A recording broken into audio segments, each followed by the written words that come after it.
Acontece normalmente a cada semana, não é? É, Dessa vez a gente está intercalando, na verdade, e a ideia é poder trazer temas interessantes e pessoas do mesmo nível para que a gente gere material e esse material possa ser utilizado depois, visto pelas pessoas depois, tanto no IGTV daqui do meu perfil, quanto no YouTube. E brevemente nós vamos também transformar o conteúdo em podcast, né? O Ponto Crítico, como vocês sabem, nasceu no ano passado com a ideia de trazer temas que possam contribuir para o pensamento, para o questionamento, né? Então é muito interessante sempre receber as pessoas aqui e saber que nós podemos contribuir, né? Hoje nós vamos falar sobre oportunidades. E é legal poder trazer gente jovem que já vivenciou oportunidades e que pode falar para outras pessoas também sobre esse tema, né? Gostaria de saber se estão me ouvindo bem. A Mary do Delivery Much, que é grande parceira, né, que está aqui também. A Isabela, que daqui a pouco eu vou convidá-la para poder fazer parte aqui do nosso bate-papo. Eu sou o Nana, o Thiago também. Vocês podem me dar um alô aí, um ok, para ver se está tudo ok na transmissão. Vamos lá. E sim, me diz que sim, que bom então. Super obrigado a vocês, né? Então vamos lá convidar Isabela no seu perfil mesmo, né? Isabela Farias. Vamos.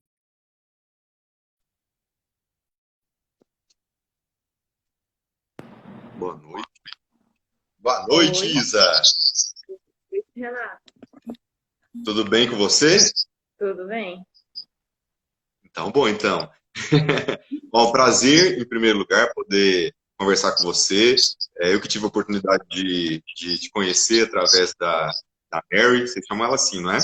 Da Delivery Much, né? Poder ouvir um pouco da sua história, que é muitíssimo interessante, tem muito a somar com o propósito do ponto crítico, como eu dizia na entrada, que é exatamente de trazer pontos que sejam interessantes, inclusive informativos para as pessoas, né? Seja bem-vinda.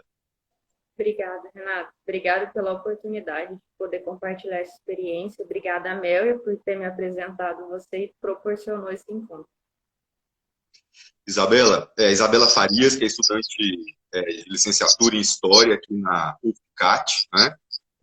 É a quinta filha do seu Fredson e da dona Flávia, na verdade.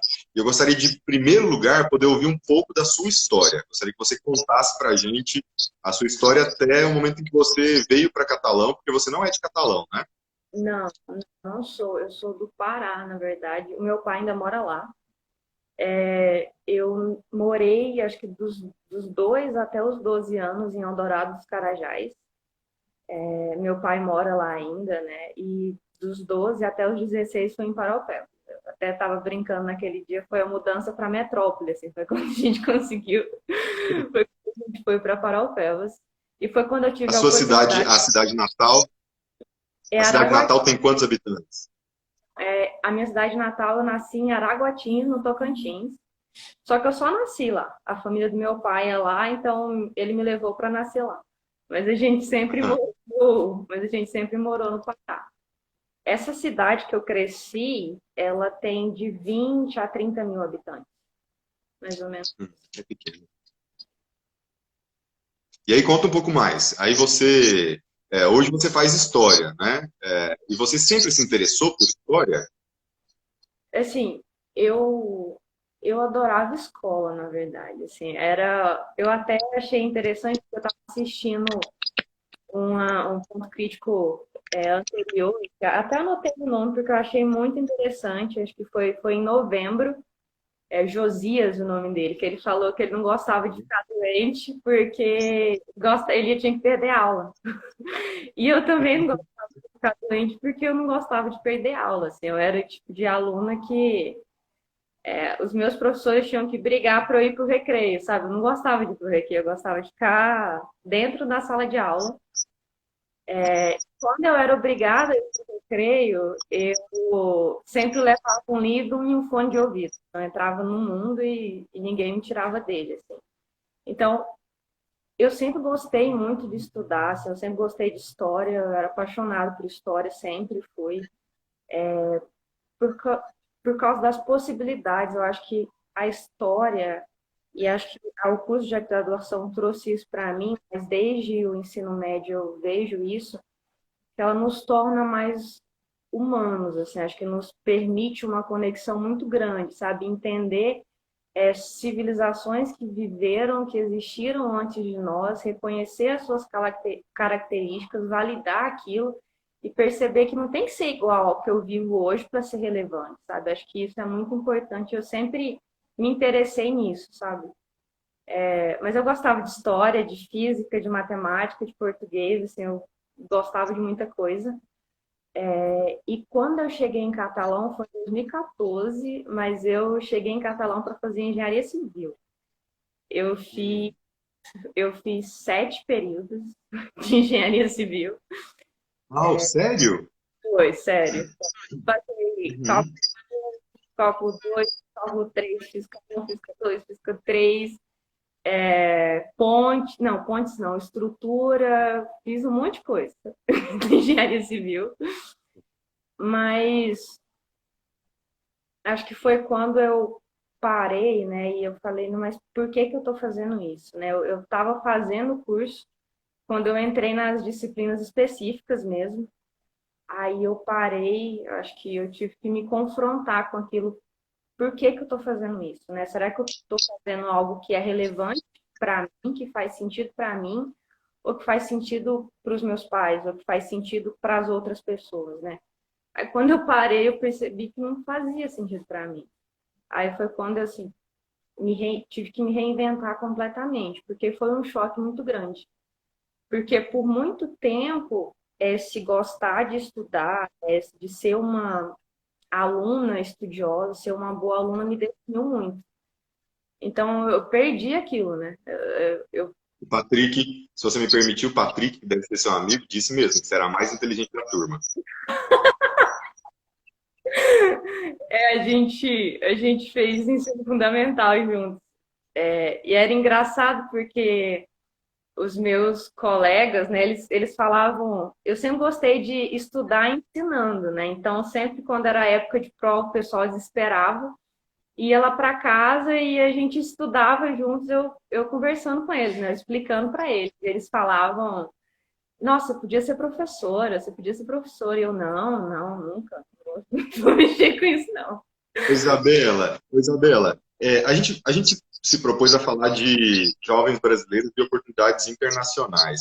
Eu gostaria, na verdade, se você me permitir, não se importar, oportunidades é um tema muito interessante, porque muitas vezes, quando a gente vai fazer essa discussão no Brasil, que a gente bate lá no tal da meritocracia e de todas as outras coisas tão problemáticas que a gente tem que discutir, na verdade eu queria entender a sua infância em relação a possibilidades de ter acesso a oportunidades, né? Então, assim, você me falou que você é do Pará. Isso. Eu sei aqui de ler o seu currículo que o seu pai nunca terminou o ensino médio e a sua mãe só veio terminar aos 34 anos de idade. De que modo que a educação, então, na sua casa, já que, em termos de exemplo, digamos assim, de pai e mãe engajados, eu falo que haviam estudado, mas eles, obviamente, né, você é a prova disso, que obviamente eles tinham a ideia da importância da educação, que não tiveram para eles, mas sim para os filhos, né, isso é muito bonito, mas para a gente entender o seu contexto mesmo, assim, da sua infância em relação a isso, né? Quer dizer, você tinha um acesso tranquilo a cursos de idiomas, estudar em escola particular? Como que foi a sua infância sua adolescência nessa área, né? Certo, legal. Assim, os meus pais realmente, eles não tiveram. A minha mãe terminou o ensino médio depois, meu pai nunca terminou. Assim, ele é um empreendedor nato, mas a escola nunca funcionou para ele. E foi sempre uma coisa que me chamou a atenção, porque o meu pai, acho que ele é uma das pessoas mais inteligentes que eu conheço, sabe? E E é sempre isso que me instigou muito, assim, por que que a escola não consegue conversar com alguém como o meu pai, né? Porque a escola, ela atende um modelo muito específico de aluno. E quando eu morava em Eldorado, né, que foi até os 12 anos, os meus pais conseguiam bancar para eu estudar em uma escola. Era a única escola. Travou ele? Voltou? Estamos te ouvindo, estamos te ouvindo. Ela era a única da cidade que tinha, acho que tinha ensino fundamental e acho que nem tinha ensino médio, alguma coisa nesse sentido.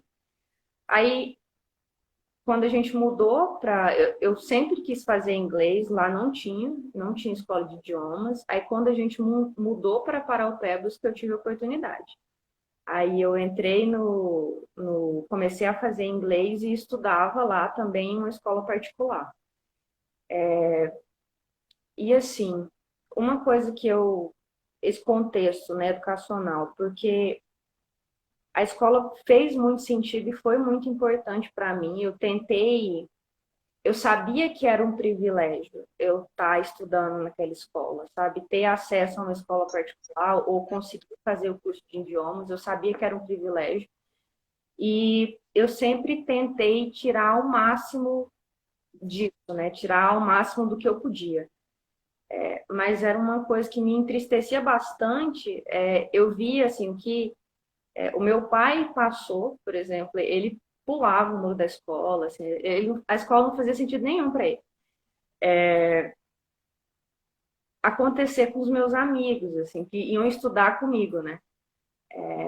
A escola dizer para eles que porque eles tinham dificuldade em matemática ou em linguagens, eles eram incompetentes, né? Tipo, eu via aquilo, isso me inquietava muito, sabe? Essa questão da educação sempre foi uma coisa que me moveu muito. Desde essa época eu não sabia ainda, né, nesse período, né, que viria a ser uma profissão, mas me inquietava bastante porque era tão limitado o acesso a uma educação de qualidade, né, dentro do que era possível para a cidade que eu morava, né, de qualidade para aquela região.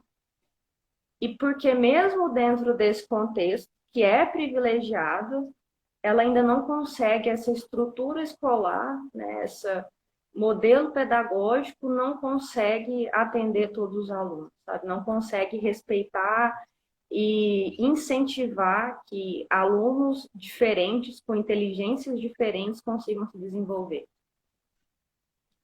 É interessante, só para a gente fazer, se você me permitir fazer uma ressalva, que no caso, por exemplo, da fala da matemática que você não sabe, isso a gente poderia atribuir a alguns profissionais, né? Graças a Deus a gente tem grandes profissionais que sim acolhem, que sim sabem fazer o papel na educação e fazer com que a educação seja muito válida e importante, né?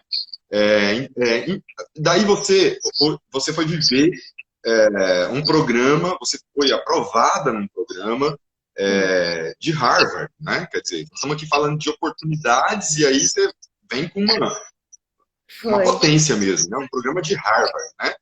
Esse programa, que é o Crossroads Emerging Leaders, né? É um programa que foi criado em 2017, oferecido por institutos e clubes de professores e alunos da Harvard Universidade, né? E é um programa de liderança. Eu gostaria primeiro que você falasse, então, sobre o programa. Você caracterizasse para a gente...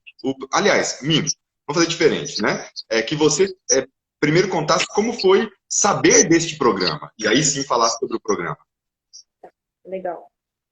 Assim, eu conheci sobre o programa porque eu já segui algumas organizações que costumam divulgar esse tipo de vaga, de oportunidade. Eu tinha vontade de me desenvolver nessa área, né, de liderança, de fazer o intercâmbio, eu procurava isso. Então, eu soube dessa oportunidade porque eu vi no site da Fundação Estudar. Aí eu já acompanhava, então, sabendo, nossa, né, eu fiquei... Primeiro eu olhei a primeira vez e falei, não é para mim esse negócio. Aí eu deixei passar, aí eu olhei de novo e acho que é até uma conversa interessante que eu tive com um mentor, que ele falou, Assim, a gente tem que parar de ficar se limitando, né? Assim, se você tá dentro, então, deixa que se você não tiver condições de participar, deixa que eles te digam isso, né? Não precisa ficar se excluindo antes de tentar. Aí eu fiquei sabendo, foi assim que eu fiquei sabendo do programa. Aí um pouco do processo seletivo, você quer que Não, aí que pode você falar? conte para nós como é o programa, assim, o que é o programa, na verdade, né? Daqui a pouco a gente fala, a gente destrincha ele, mas assim, o que é o programa? Tá. Assim, ele surgiu em 2017, como você falou, com o objetivo de desenvolver e de conectar jovens em países subdesenvolvidos. Acho que achei muito legal você perguntar, pedir primeiro um background, né, de onde que eu vim, onde que eu nasci, porque é uma das raízes do programa, assim, eles talentos escondidos e que eles querem deixar claro, né, e atestar que o lugar onde você nasceu não precisa determinar o lugar onde você pode chegar. Então, assim, não é porque eu nasci em um país subdesenvolvido, nasci no interior, que eu não posso ter acesso a uma oportunidade como essa. Então, o programa surgiu para testar isso, e o processo seletivo e o programa, ele um pouco que se complementam, porque, assim, são 4 meses o processo seletivo, mas ele é uma trilha de conhecimento, na verdade. Porque a partir do momento que você se aplica, né, que você preenche o formulário inicial e você é aprovado nessa primeira etapa, você tem acesso a mais de 12 cursos da plataforma de Harvard, inclusive com direito a certificado, com professores de lá, direito a discutir nos fóruns, a uma rede de mentores de ex-participantes do Crossroads. Então, acho que é uma sala de aula global, na verdade, né? É uma das coisas mais lindas, assim, foi lindíssimo, eu fiquei encantada de participar. Era, não foi presencial, infelizmente, né? Tem a parte presencial que eu super prefiro, não fui, não participei. É bom dizer para as pessoas que essa parte presencial é em Dubai, né? Uma semana de duração que acontece no Dubai International Financial Center, em Dubai, com todas as despesas pagas. Só que você não pôde viver por conta da pandemia, não é isso? Exatamente, foi. E assim, eu achei muito interessante porque no início do programa, assim, no início dos encontros e das sessões com os professores de Harvard, eles falaram que eles escolheram Dubai porque ela representa o que eles querem para o programa. Assim, é uma cidade no deserto que é uma das mais tecnológicas do mundo. Então, assim, é você que cria, né? Você pode criar o mundo que você quer viver. Você que cria as condições que você quer viver. Então, achei muito interessante porque tudo é muito estratégico para ampliar o seu olhar mesmo. Acho que esse é o principal objetivo do programa. Mas quais são os pré-requisitos? Quer dizer, quem quer participar, por exemplo, ele tem que cumprir alguns requisitos. Mas quais são? Certo.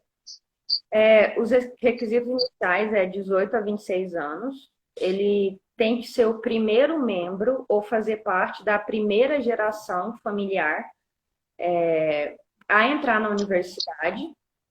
Eu Por fiquei exemplo, curioso sobre isso, Isa. De que forma isso é atestado? De que você é a primeira pessoa da família, quer dizer, da geração, não é isso? Que sejam da primeira geração de suas famílias a cursar ensino superior. eles não, assim, isso não é. Eles não atestam, na verdade, né? Eles colocam como pré-requisito, mas até acho que eles não pensaram ainda em um mecanismo para que o aluno comprove.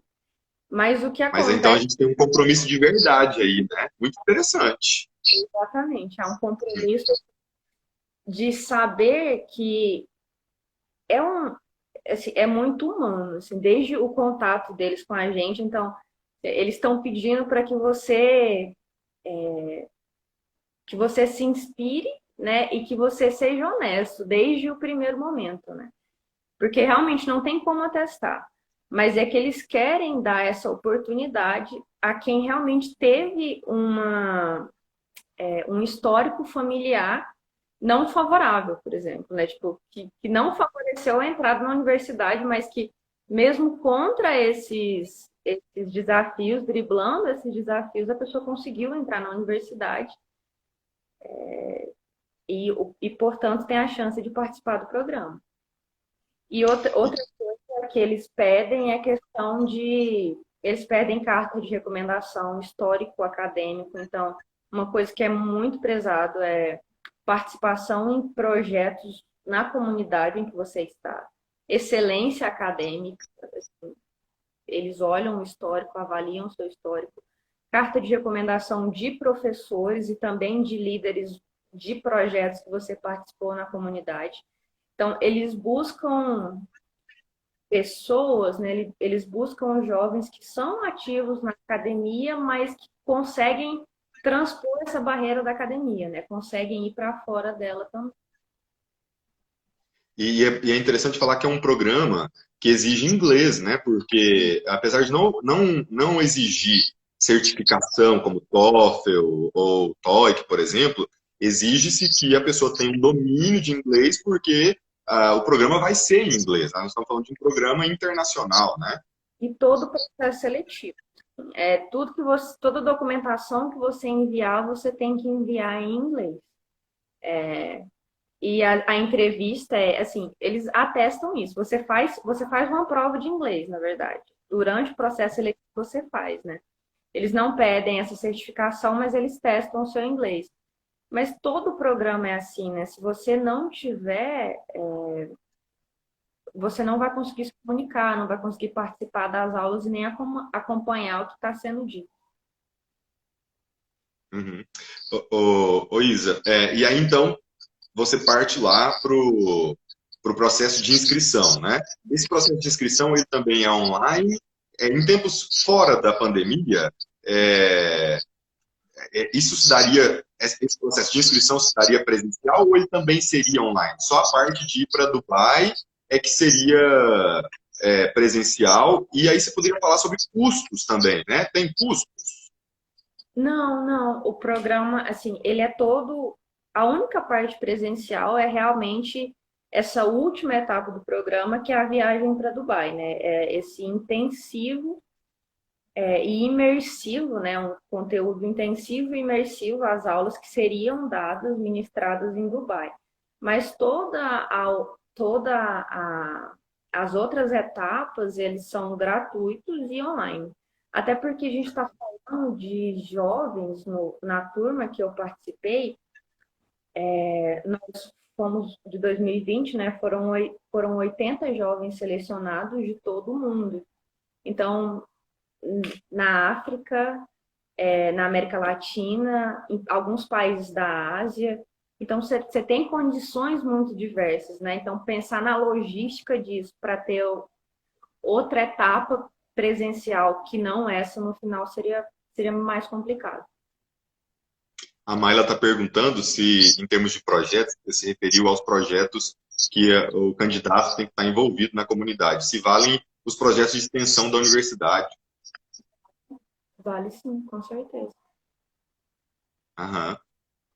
E me diga, fazer o projeto para você foi de grande impacto, né? Porque, lendo uma apresentação sua, você disse o seguinte, vou abrir aspas aqui para o que você disse, que o Crossroads ampliou o meu mundo, dentro e fora. Me ajudou a me conectar comigo mesma, olhar para a minha realidade, para o meu país, e depois sair por aí, me destacar e tentar mudar o mundo.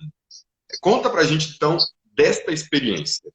De que modo essa experiência é construída dentro do programa, que faz com que você saia com essa satisfação tão imensa e com essa determinação de mudança? Eu acho que foi muito único, assim, foi interessante, foi muito único o contexto dessa turma de 2020, né? Assim, a gente teve, a viagem seria dia 30 de março até dia 7 de abril, aí chegou fevereiro e nada, e a gente sem saber, e eles não se manifestavam, vai ter, não vai ter, e todo mundo ansioso no grupo. Aí não vai ter. Aí, aí começaram as aulas em abril, as aulas online, né, os encontros online. E uma das coisas que eles colocaram foi como que a gente ia reagir dentro desse novo cenário, né? Na época era um cenário que ainda estava se desenhando, né? Tipo, como que vai ser esse mundo que vai surgir durante a pandemia e depois da pandemia? Como que vai ser isso? E uma coisa que me marcou muito foi justamente a possibilidade de ver diferentes experiências, assim, a gente olhava para o fundo, que nem eu estou olhando o fundo da sua tela, né, o fundo que você está, e eu tinha algumas das minhas colegas estavam usando burca, alguns estavam atrás, estava uma parede de barro, sabe, a casa.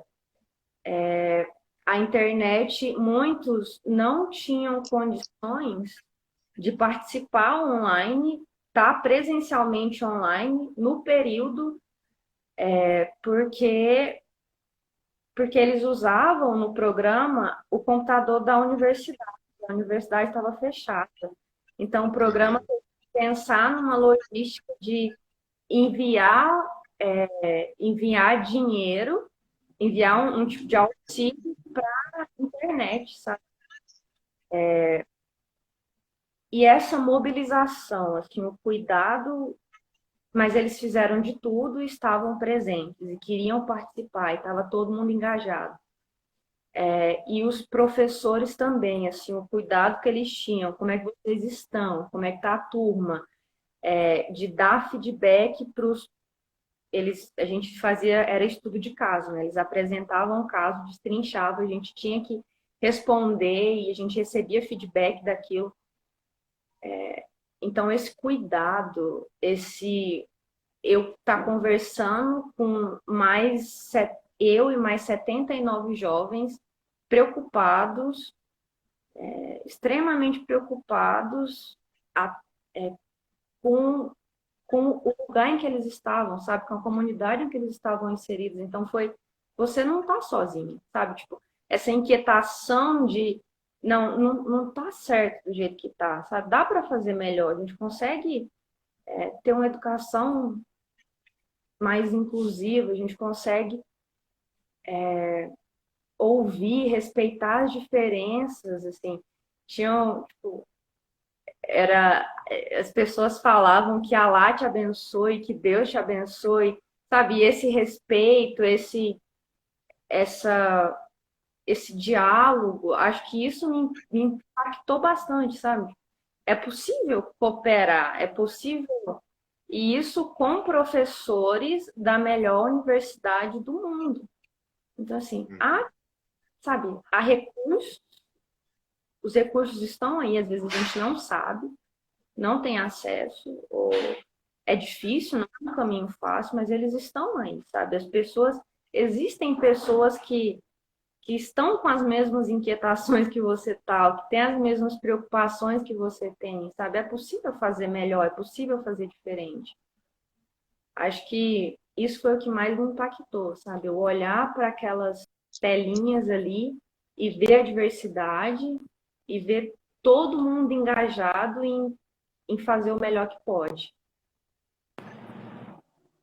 Eu confesso para você que me chamou muita atenção quando você e a Mary estiveram aqui conversando comigo. Eu até falei isso para vocês na oportunidade, de que seria muito interessante para a gente levar informação para as pessoas, porque muitas vezes um programa desse, por exemplo, ele está lá, divulgado na internet, mas muitas vezes em sites que são específicos e não é do grande público, né?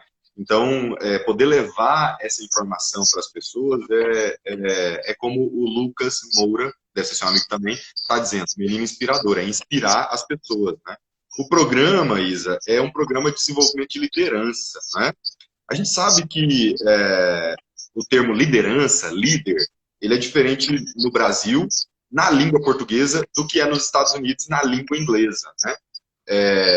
É muito comum por lá nos Estados Unidos cursos que desenvolvem e identificam líderes, né?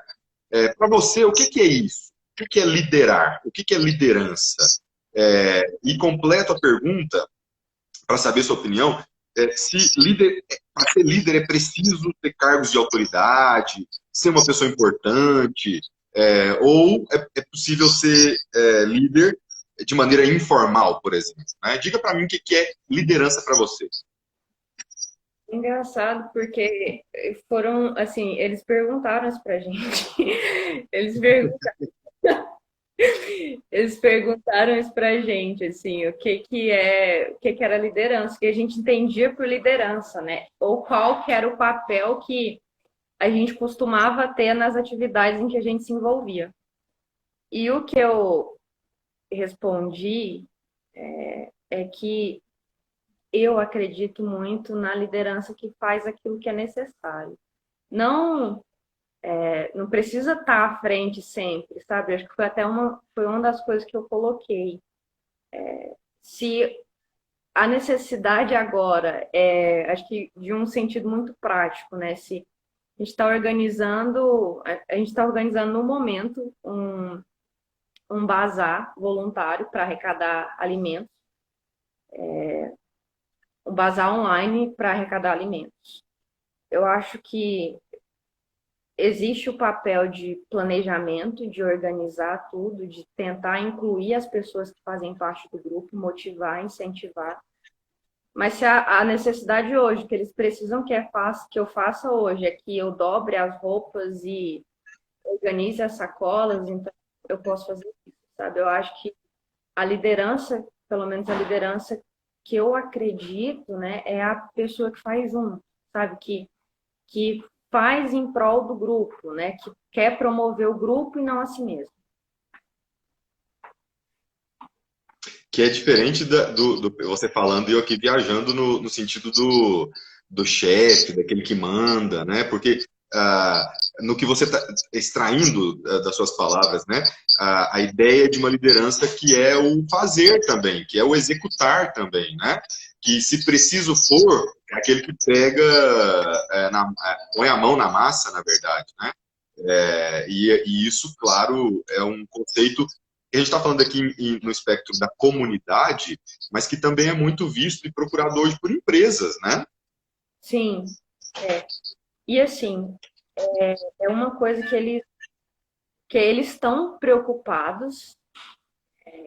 Eu recebi um e-mail semana passada do Crossroads, né, da equipe do Crossroads, porque a gente está trabalhando juntos para divulgar, né? Até eu sou muito grata e feliz por essa oportunidade, porque assim, a Linda Fraga, de Belo Horizonte, e o Davi, do Equador, nós somos os 3 primeiros da América Latina a conseguirem passar no programa.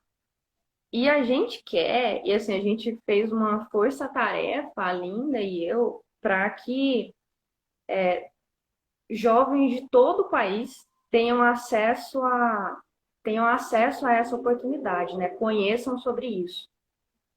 Eu me perdi, me perdoa. Não, mas você está indo bem. A gente estava falando sobre a liderança, né? Quer dizer, sobre o papel da liderança, o que a liderança ainda estava nessa linha, mas não tem problema. Mas continue nessa linha, por favor, porque eu acho que é muito importante, né? Do contar para nós desses 3 da América do Sul, né, que foram os primeiros a participarem do programa. O que você acha que foi a cereja do bolo, assim, para te escolher? O que você acha? E conhecendo os outros também, né, o que você destaca deles, né? Só eu lembrei que eu ia falar, só completar aqui o raciocínio.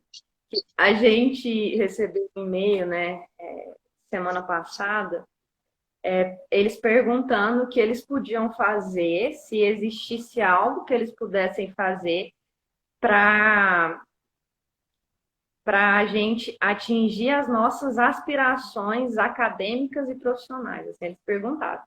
Se tiver algo que a gente possa fazer, fala para a gente, que a gente quer ajudar vocês. Então, assim, essa questão de liderança não é só no sentido acadêmico, né? Não é só no sentido comunitário, mas eles veem em jovens que dentro dos seus trabalhos, né, dentro da formação, dentro da sua área de, de atuação, vai conseguir impactar vidas, né? Ou de realmente implementar trabalhos que sejam transformadores. O Moisés está dizendo que seu sonho é transformar o Brasil através da educação, né? Ô É, Isa, e fala para nós então o que você acha que foi a cereja do bolo na sua seleção e conhecendo também os outros dois meninos como você conheceu, né? Os outros dois participantes, uma menina e um menino, né? foi a cereja do bolo. O que te diferenciou dos outros? Eu não sei. Perguntas você me apertou. Eu não sei o que. Não sei, de verdade. Então, já que é difícil de falar de si, fale dos outros. O que você acha que diferencia, então, o equatoriano e o outro? A outra é de onde você falou? De Belo Horizonte. De Belo Horizonte. Ah, Mas, assim, uma coisa que eu vi em comum é a atuação direta em projetos voltados para a educação. uhum, Foi uma coisa que eu vi muito forte, assim, em comum. A Linda de Belo Horizonte, ela, ela fez vários, assim, a UFMG, ela tem algumas oportunidades voltadas para... É como se fosse, ela tem uma graduação publicidade, mas ela tem alguns cursos que são quase um curso técnico, só que dentro da universidade. E ela escolheu aham. áreas e atuou em torno de áreas sempre muito voltadas para a educação. Assim, com essa, ela tem déficit de atenção, ela compartilhou isso comigo, então ela teve uma dificuldade, a escola não tratou ela muito bem, sabe? Ela teve dificuldade, então ela também traz essa inquietação de transformar o modelo escolar tradicional. E acho que uma coisa que eu busquei ressaltar muito é isso de saber aproveitar o que a gente tem, sabe? Acho que a gente tem que. Às vezes nós olhamos muito para o que nós ainda não temos, né? Acho que até como país, a gente faz muito isso. Ah, o Brasil não tem isso, o Brasil falta isso, falta aquilo, né? E o que a gente pode fazer e tem que fazer, mas o que eu tenho, né? Olhar para o que está nas nossas mãos e fazer acontecer. Porque se nós estamos nesse lugar, é aqui que a gente tem que atuar. Então, uma coisa que eles destacaram muito é porque não adianta você sonhar muito grande, eles aprovam isso, incentivam, tem que sonhar gigante mesmo. Mas também tem que ter maturidade, né, de não esperar para testar, para pôr a mão na massa, colocar projetos em prática, não precisa começar grande, né? Começa pequeno, né? Começa pequeno, começa aos poucos, que você vai conseguir chegar lá. Eu acho que talvez. Você sabe que eu acho muito interessante isso, porque quando a gente pensa, por exemplo, na execução de eventos, por exemplo, né, é, a gente muitas vezes coloca, por exemplo, eu espero um grande público, né? Eu estou fazendo um evento e eu quero 500 pessoas, 600 pessoas, né? Tudo começa com um, né? E às E vezes a gente desvaloriza, por exemplo, esse um, porque a gente quantifica no lugar de qualificar, né? Eu acho que isso é muito relevante, né? Na sua apresentação que você me passou, você escreveu lá assim, ó, algumas lições que aprendi. Não se esqueça de cuidar dos desfavorecidos perto de você, desacelere, a viagem vale a pena, continue a conversa, a tecnologia é apenas uma ferramenta, viabilizar e tornar o processo ainda mais eficaz, mantenha as coisas simples, atenda a necessidades fundamentais, seu futuro vai ser decidido pela qualidade de suas perguntas, não das suas respostas. Como que essas lições elas surgiram durante o curso ou elas foram melhoradas, né, durante o curso? E fale mais sobre elas, na verdade, fale mais sobre essa sua visão de mundo. legal. Eu até trouxe essa primeira parte, né, cuidar dos desfavorecidos perto de você, é uma coisa que eles começa com quem está perto. Assim, eles repetiam e falavam, insistiam muito nisso. Assim, antes de eu quero cuidar na África, eu quero cuidar, não, cuida no seu bairro, sabe? Cuida na cidade onde você está. Começa daqui. E uma outra parte que eu achei muito interessante é eles falando pra gente desacelerar. Achei, achei legal isso, porque em geral o que você escuta, que você vê nas redes sociais, que você e era algo que eu já estava tentando fazer, e eles reforçaram isso, né? Desacelere porque enjoy the trip, né? A viagem vale a pena, aproveite a viagem, curta a viagem, porque a gente vive em um mundo muito complexo, né? Que exige cada vez mais, eu acho que os jovens, de maneira geral, né, sofrem uma pressão muito grande e não são. Eu estou falando por experiência própria, assim, a escola não me preparou para isso, né, para gerir as minhas emoções, eu tive que aprender depois, né, eu tive que, quando as coisas não dão certo, o que que a gente faz, né, quando as coisas não dão certo, saber que você tem que ter propósito e ter intencionalidade naquilo que você faz, porque se Ô, você não. Isa, mas me permita, é porque na sua fala está aparecendo muito a escola, né? Em que ponto você acha que a escola tem essa responsabilidade, ou se é só a escola, ou se também parte família, sociedade, Estado, né? A questão da gestão das emoções, haja vista que hoje em dia está complexo até, né? Eu tenho acompanhado muitos debates em relação à questão de frustrações, né? Hoje a gente fala muito de cancelamento, fala muito de ativismo, militância, de desconstrução, né? De que são temas muito presentes hoje nas redes sociais, na televisão e tudo isso, né? Mas de que modo você acha que tudo isso é da competência da escola, né? Não, assim, tem razão. Se não eu falo escola porque eu acho que é a minha área de atuação, né? A gente está muito próximo de mim, então por isso que eu penso, tudo que eu faço, na verdade, eu penso muito em escola. Assim, eu penso, se eu compro um livro sobre poesia, assim, eu penso assim, como que eu vou aplicar na escola, como que eu vou aplicar. É muito forte isso para mim. Mas você tem razão, assim, eu acho que a escola ela pode cumprir um papel maior do que, assim, é claro que não dá para generalizar, há escolas muito boas, há professores muito bons que conseguem se conectar com o aluno, entender o aluno, acolher o aluno, mas de maneira geral no Brasil, a gente, e eu até achei muito interessante a discussão, essa discussão no ponto crítico de novembro, estava falando sobre isso, sobre os desafios da educação. Achei sensacional. O que tipo de pessoa, né? Que tipo de não, a escola não pode ser uma simples transmissora de conteúdo, né? Ela também tem que ser capaz, foi até algo colocado de competências e habilidades, né? A BNCC fala disso. Competências, habilidades, inclusive emocionais, né? De como você se relaciona com você, como você se relaciona com o outro, como você se relaciona com a sociedade. E é claro que sempre quando a gente fala em impacto a longo prazo, você tem que envolver, acho, escola, família e sociedade de uma forma geral. Mas o que eu penso em, assim, é muito difícil você falar, acho que tem que mudar a família, né? Como que eu vou entrar na família de todo mundo? É meio difícil, né? E falar em mudar a sociedade também é algo muito abstrato, né? Como que eu vou, como que eu vou mudar a sociedade? Então, quando eu penso em transformação, e eu sei que é uma transformação a longo prazo, eu penso na transformação por meio da escola.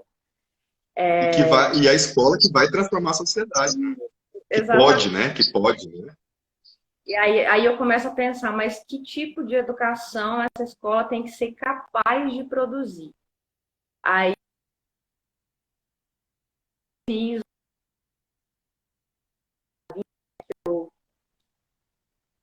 que eu mudei de engenharia civil para história, a primeira coisa que eu fiz, assim, e é até interessante porque, assim, não foi fácil, assim, hoje eu falo com muita tranquilidade, mas no período foi terrível, assim, foi muito difícil Imagina. tomar essa decisão de mudar e dar continuidade a isso, né? E assim, quando eu falei, não, mas eu quero, eu fiz um projeto, foi quando eu percebi o que eu queria fazer, eu fiz um projeto de empreendedorismo feminino, eu participei da Olimpíada da UFG, a Olimpíada Universitária de Empreendedorismo da UFG. Aí eu fiquei apaixonada, assim, foi uma coisa que me encantou, a questão de impacto social. Aí eu falei, eu acho que é por aqui. Aí depois eu falei, mas que tipo de impacto é esse que você quer causar? Aí eu voltei para a sala de aula de história. Eu voltei para a escola e eu falei, não, o maior impacto possível, duradouro, é por meio da educação. Aí eu me questionei, não, mas tá, mas por que que você então não, não precisa ser tão radical assim, né?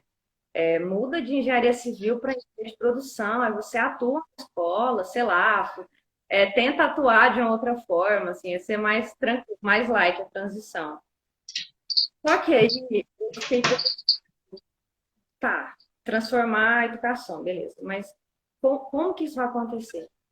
Aí me veio muito claro, assim, quem que me incentivou e quem é muito fundamental, né? Acho que é o personagem principal da escola, né? Assim, o mestre é o professor, né? O que tem mais contato com o aluno, tudo acaba voltando para ele. E foram professores meus que me incentivaram muito, né? Mesmo com os recursos limitados que eles tinham, mas, nossa, o meu professor de história foi fantástico na minha formação. Não é à toa, né? Aí eu pensei, não adianta eu só atuar na gestão, ou pensar em alguma coisa. Não, eu tenho que ter a experiência de professor.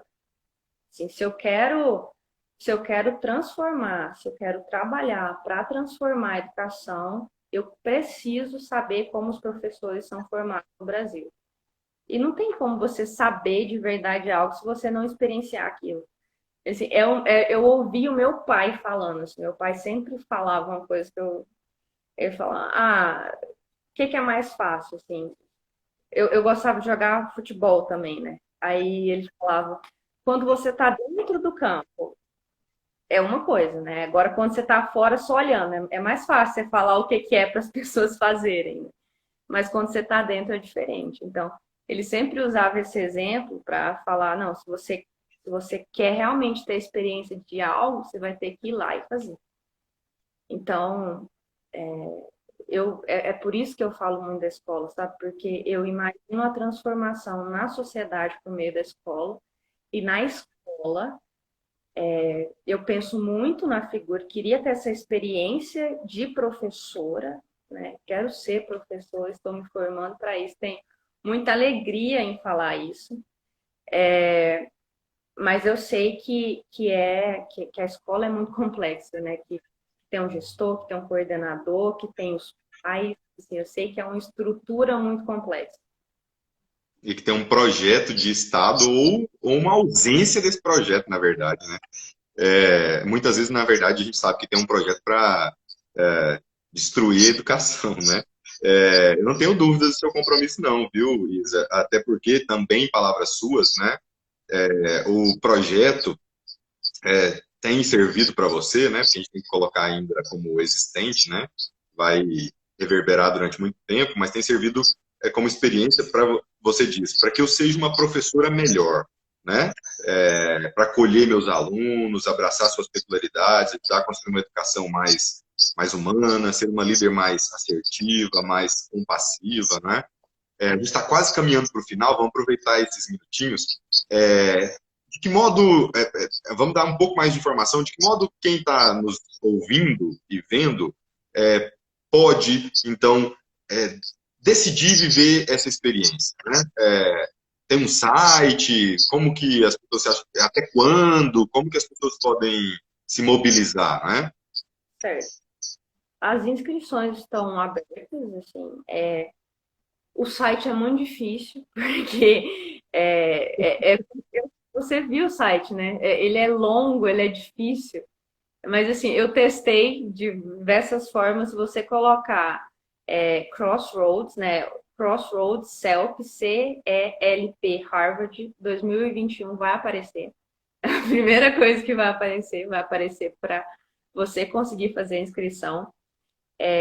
A primeira leva, vamos falar assim, ter as inscrições vão ser analisadas prioritariamente até o dia 15 de fevereiro. Aí depois, talvez você tenha acesso a algum dos cursos ou algum dos materiais, mas você vai perder essa prioridade na análise curricular, análise de material, esse tipo de coisa. E acho que uma coisa que eu até pesquisei em alguns sites que eu costumo sempre olhar, e eu acho que é interessante estar no radar de quem quer viver uma experiência de intercâmbio, é o Estudar Fora e o Na Prática da Fundação Estudar. O Partiu Intercâmbio também é muito legal. Acho que esses são os principais no Brasil que Parte trazem esse. intercâmbio. Uhum. É verdade, parte de intercâmbio. Eu dei uma olhada nesse site antes, preparando a entrevista de hoje, né? Bom, então acho que a gente já deu. Você acha que tem mais alguma informação que as pessoas deveriam saber, ou você acha que a gente pode passar a régua nessa parte das informações? Não, eu acho que é isso. Acho que as outras coisas, acho que foi respondido. Ô Isa, voltando então, né, para nossas análises sobre o programa, sobre o desdobramento deles, né? Você conta também, você me contou, né, na verdade, que sobre os resultados do programa você está em contato com os seus colegas de Uganda, né? Fala um pouquinho para a gente dessa experiência, dessa realidade, né?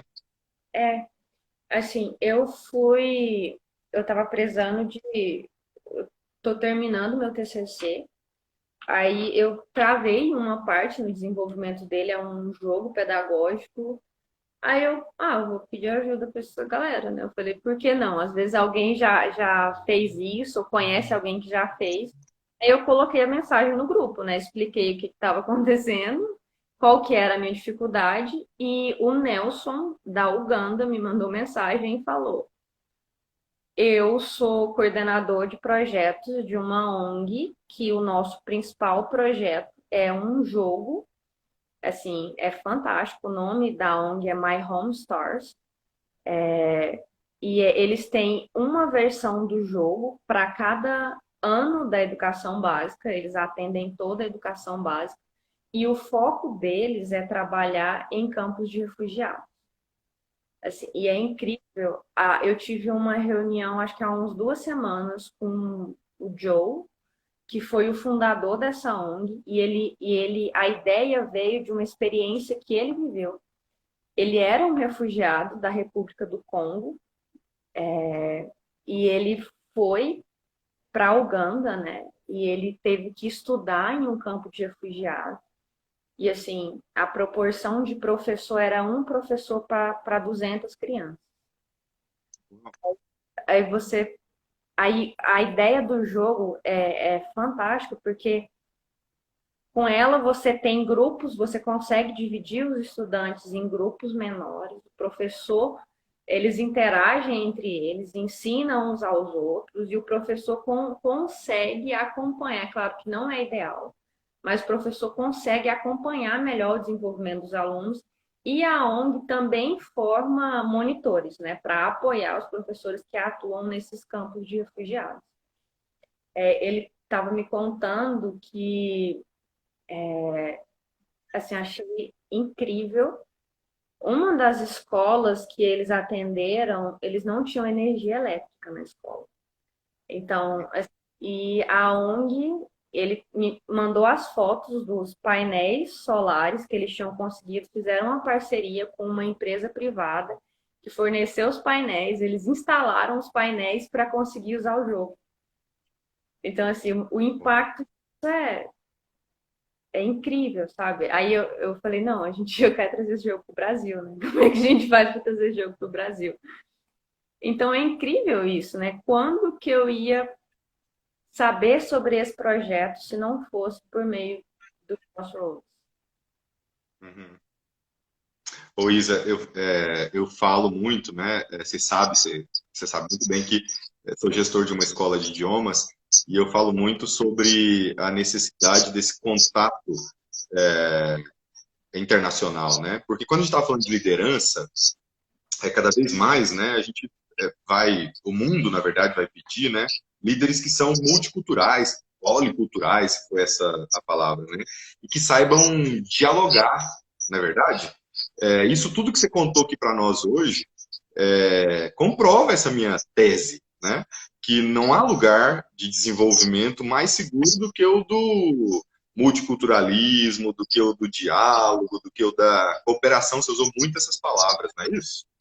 Isso, exatamente. É realmente construir pontes, né? Construir e estar aberto, eu acho que essa de como receber isso, de como receber essas experiências, adaptar para a realidade, né, de onde você está, mas receber isso com o coração aberto, sabe? Eu acho que isso é muito legal. E, assim, ver o sorriso deles, assim, eles são muito felizes, sabe? Eles são, e compartilhando, e, assim, são jovens que passaram, ele estava falando que tinha passado 2 noites, assim, direto para conseguir esses painéis, instalar os painéis solares e depois mandou a foto de quando teve a primeira aula, né, com o jogo e as crianças brincando e pegando os itens do jogo sabe, eu falei, meu Deus do céu, que sala de aula fantástica, né? É isso que é você ver acontecer o que assim, é possível. Acho que o que esse programa traz, né? É possível essas coisas, elas já acontecem, né? Às vezes a gente não sabe, às vezes a gente não conhece ou não ouve falar, mas elas já acontecem. Então, vamos continuar fazendo, né? Vamos continuar trabalhando em coisas que inspiram, em construindo diálogo, em continuar abertos a possibilidades, continuar questionando. Acho que foi até a última coisa que eu coloquei, né? É a qualidade das suas perguntas que vai definir o seu futuro, não as suas respostas. Até porque a gente está vivendo num mundo extremamente volátil. Então, o que é resposta hoje, amanhã pode não ser. Então, não precisa, não se apega muito a essas coisas, sabe? Não se apega muito ao seu jeito de fazer as coisas. Acho que a gente, às vezes, é muito apegado a isso, né? Não, fica aberto a outras experiências, a outras formas de fazer, a outras formas de pensar, que eu acho que isso é muito importante. Muito show. Deixa eu te falar, você teve uma audiência imensa, assim, geralmente o Ponto Crítico não tem essa audiência toda, não, e ela se deve a você mesmo. E eu, se fosse você, não terminaria sem atender o pedido da sua tia, que está pedindo um beijo para Andréia Aparecida. Né? Se fosse você, usava esses minutinhos finais para poder se comunicar com o seu público. Caramba, obrigada por estar aqui, obrigada. Eu vi o Moisés, a Regiane, o Patrick, o Patrick também, de novo, o Arthur, a Naná, fantástico, a Isabela, eu fiquei vendo, fiquei muito feliz, obrigada, assim. A Roberta, ó, você falou dela? Não me deixe. A Roberta, tá aparecendo. Que legal. Muito feliz. Ô Isa, muitíssimo obrigado por ter aceito participar. E eu gostaria, na verdade, de terminar dizendo que eu percebi na sua fala, no seu posicionamento, algo que muita gente demora muitos anos para compreender, que é a vida não se faz só do salário. Tem coisa que a gente recebe como pagamento e que não vem em moeda, né?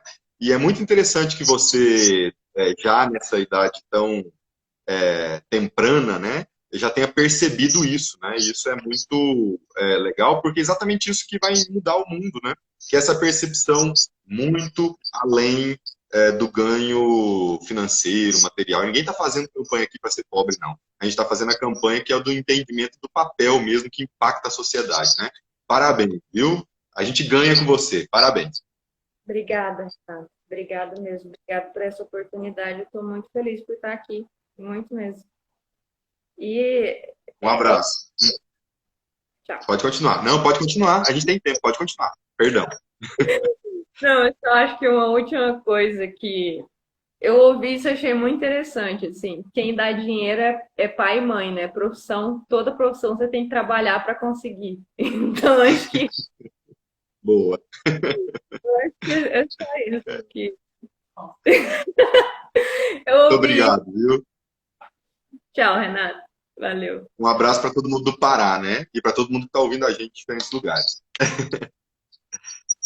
Um abraço, tchau.